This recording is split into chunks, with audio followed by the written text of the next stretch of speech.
First, judges at the International Criminal Court have issued arrest warrants for the Israeli Prime Minister, Benjamin Netanyahu, his former defense chief, Yoav Gallant, and the Hamas leader, Mohammed Deif. The Israeli leaders are accused of war crimes and crimes against humanity, including relating to mass starvation in Gaza.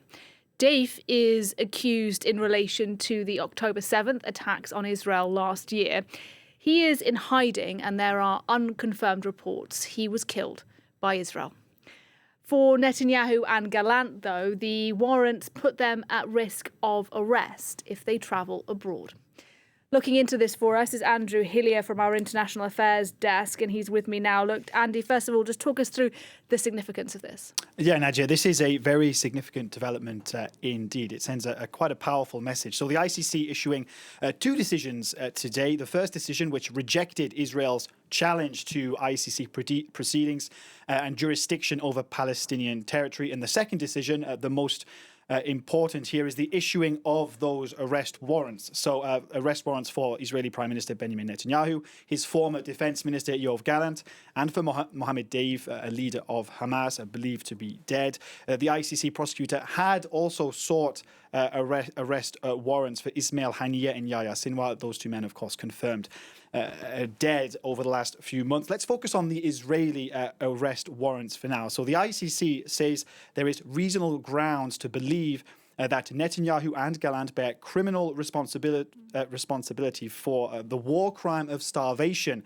as a method of warfare and crimes against humanity of murder, persecution and other inhumane acts. And I'm just going to bring up an ICC statement for you now so you can see the seriousness of those findings for yourself. The chamber finding that there are reasonable grounds to believe that the lack of food, water, electricity and fuel created conditions of life calculated, keyword there, calculated, to bring about the destruction of part of the civilian population in Gaza. So very serious indeed. It is, of course, worth pointing out Israel's reaction. The office of Israeli Prime Minister Benjamin Netanyahu saying it categorically rejects what it calls absurd and false lies.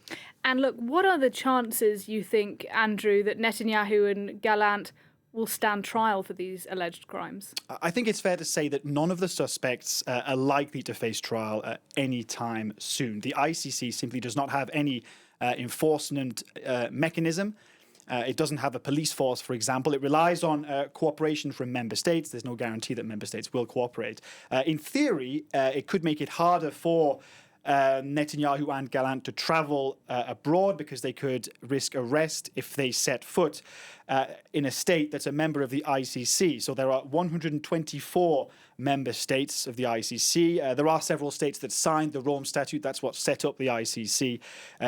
But their legislatures never ratified it. So that's the case of the US and Russia, for example. Now, there is, in a way, a precedent for this. In the case of Russian President Vladimir Putin, he's been subject to an ICC arrest warrant since March 2023 for the alleged deportation of Ukrainian children. You remember he visited Mongolia earlier this year. You can see Mongolia is a member of the ICC. This map shows the ICC's member states. And Putin was not arrested. Crucially, Vladimir Putin is not in Brazil right now, as you can see on that map, a member of the ICC for the G20 summit. Now, Putin has downplayed any risk of arrest, saying that he doesn't believe Brazil would ever go through with arresting him. But this is quite arguably different to Vladimir Putin's case. There are many countries on this map. You can see them there.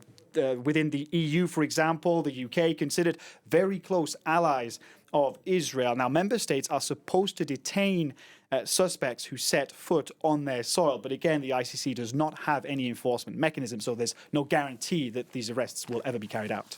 And there's been plenty of reaction to this today, Andrew, in Israel and around the world. Tell us a bit about some of the most significant reaction. Well, as you may expect, in the US, there has been a lot of opposition, outrage over this. The US has always been strongly opposed to the ICC's moves to issue warrants for Netanyahu and Gallant. This may open up divisions within the Democratic Party between progressives who welcome this move and other Democrats who will side with Republican moves, suggestions to sanction members of the court. Now, with regards to the EU's foreign policy chief, Josep Borrell, saying the ICC warrant is not political and that it should be carried out.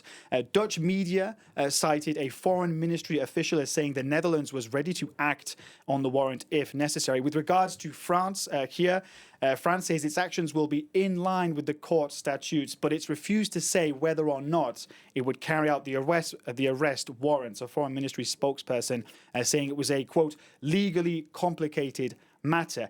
Now, in Israel itself, this decision is having the effect of uniting Netanyahu's enemies in his defense. The opposition leader, Yair Lapid, has slammed the move. Benny Gantz, who was a member of the war cabinet but resigned back in June, he's also slammed it. So a rare show of unity in Israel in response to this decision.